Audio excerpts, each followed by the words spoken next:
ओम नमः शिवाय। दोस्तों, आपका हमारे चैनल पर स्वागत है। आज के इस वीडियो में हम बात करेंगे मिथुन राशि वालों के लिए नवंबर और दिसंबर का महीना प्रेम और वैवाहिक जीवन के लिए कैसा रहेगा। ग्रह गोचरी स्थितियों के आधार पर साल के अंतिम 2 महीने में आपका प्रेम जीवन कैसा रहेगा। जो लोग रिलेशनशिप में हैं, क्या उनके लिए नवंबर और दिसंबर के महीने में प्रेम विवाह होने का योग बनेगा। जिन लोगों के शादी से संबंधित बात नहीं बन पा रही थी, उनके लिए क्या स्थितियां होंगी। आपका दाम्पत्य जीवन कैसा रहेगा और संतान की क्या स्थिति रहेगी। और यदि आपके जीवन में शादी को लेकर कोई समस्या आ रही है, बार बार रिश्ता आता है लेकिन रिश्ता बन नहीं पा रहा है, शादी के योग्य है, शादी नहीं हो पा रही है, अड़चनें आ रही हैं, तो आपको कौन से 3 आसान उपाय करने हैं, इस पर भी हम विस्तार से चर्चा करेंगे।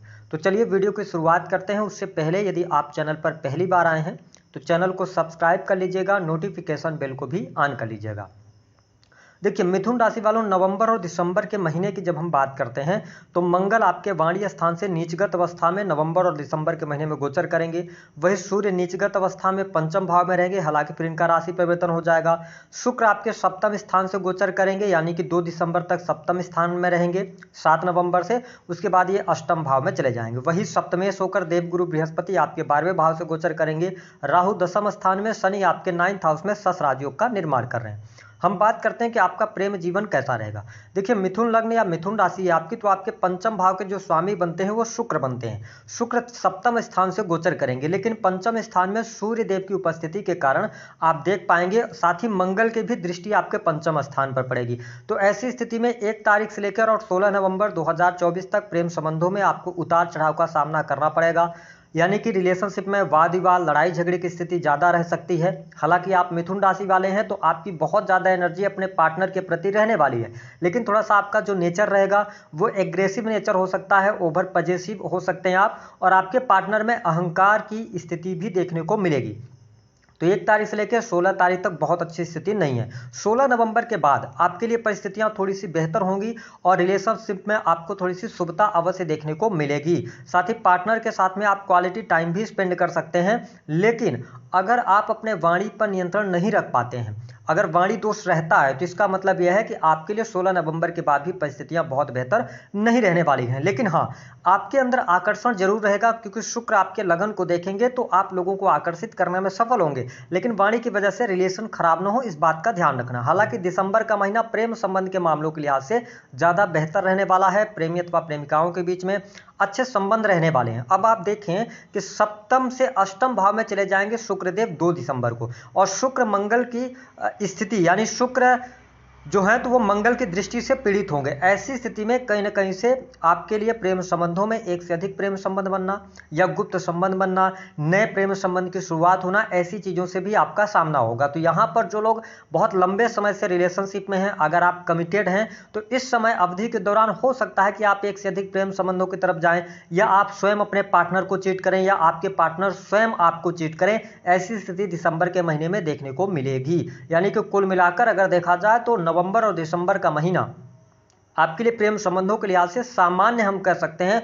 अगर आप बहुत ज़्यादा पजेसिवनेस दिखाते हैं, बहुत ज़्यादा एंगर आपके अंदर रहता है, तो कहीं ना कहीं से रिलेशनशिप आपका टूट सकता है। इसका आपको ध्यान रखने की आवश्यकता है। वही जब हम बात करते हैं प्रेम विवाह के लिए क्या योग बन रहे हैं, देखिए मिथुन राशि वालों, प्रेम विवाह के लिहाज से नवंबर का महीना बहुत अच्छा नहीं है। नवंबर के महीने में प्रेम विवाह होने की संभावनाएं बहुत कम दिखाई दे रही हैं। हालांकि आपके लिए एक टाइम शुरू होगा जो बहुत ही अच्छा रहेगा।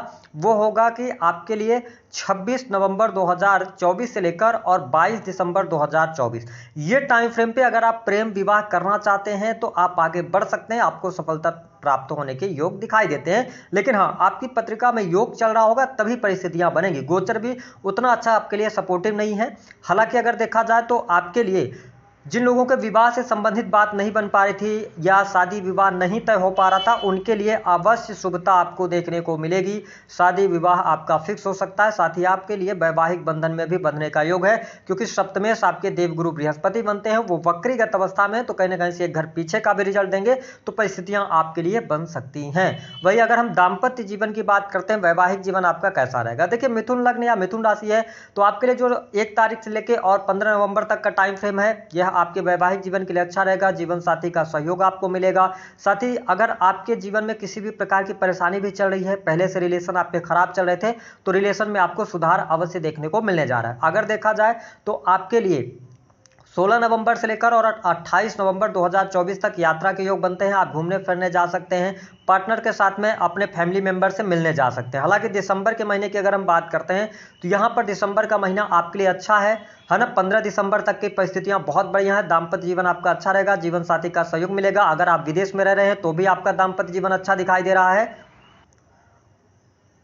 और यदि आप इंडिया में रह रहे हैं तो भी दाम्पत्य जीवन अच्छा दिखाई दे रहा है। हालांकि 15 दिसंबर के बाद जब सूर्य देव का राशि परिवर्तन होगा, सप्तम स्थान से आएंगे, तो 15 दिसंबर से लास्ट दिसंबर तक थोड़ा सा आप सावधानी पूर्वक आगे बढ़िएगा। अहंकार की वजह से अथवा वाद विवाद ज़्यादा बढ़ सकते हैं, लेकिन कुल मिलाकर परिस्थितियां आपके दाम्पत्य जीवन के लिहाज से बढ़िया हैं। कोई बहुत ज़्यादा प्रॉब्लम, कोई समस्या दिखाई नहीं दे रही है। पति पत्नी के बीच में नोकझोंक रहेगी, लेकिन परिस्थिति आपके बेहतर बन रही है। हाँ, इस बात का ध्यान आपको अवश्य रखना है कि शुक्र मंगल की जब युति हो रही है, यानी दृष्टि युति हो रही है, तो दिसंबर के महीने में एक्स्ट्रा मैरिटल अफेयर से आपको बचना होगा। अगर आप पहले से हैं तो वो चीज़ें उजागर हो सकती हैं, ऐसी स्थितियां देखने को मिलेंगी, क्योंकि शुक्र जब मंगल से पीड़ित होंगे तो कहीं ना कहीं से प्रॉब्लम ये क्रिएट करते हैं रिलेशनशिप को लेकर, या व्यक्ति में भटकाव की स्थितियां ज़्यादा बढ़ जाती हैं। हाँ, जिन लोगों के जीवन में यदि ग्रह दशाएं खराब चल रही होंगी तो सप्तमेश 12th हाउस से गोचर कर रहे हैं, तो सेपरेशन की स्थितियां बनेंगी। हो सकता है वो कोई भी कारण हो कि पति पत्नी के बीच में किसी कारण से दूरियां बन जाएं, ऐसी स्थिति रहने वाली है, तो इसका आपको ध्यान रखने की आवश्यकता रहेगी। संतान की स्थिति की बात करते हैं तो 1 तारीख से लेकर 15 नवंबर तक का समय जो रहेगा वो संतान के लिहाज से अच्छा नहीं रहेगा। संतान के हेल्थ पर दिक्कत आएगी, संतान के स्वास्थ्य को लेकर चिंताएं रहेंगी। लेकिन 15 नवंबर से लेकर लास्ट दिसंबर तक का टाइम फ्रेम आपकी संतान के लिए अच्छा रहने वाला है। संतान की प्रगति होगी, संतान की पढ़ाई लिखाई अच्छी रहेगी। अगर संतान के शादी विवाह को लेकर कोई समस्या चल रही थी मिथुन राशि वालों, तो आपके लिए 25 नवंबर के बाद का टाइम बढ़िया है। संतान के शादी विवाह तय होने के योग यहां पर दिखाई दे रहे हैं। हालांकि ओवरऑल अगर हम बात करें तो यह समय आपके लिए चाहे रिलेशनशिप वाइज हो, चाहे करियर वाइज हो, सुख सुविधा वाइज हो, हर प्रकार से आपके लिए अच्छा रहने वाला है।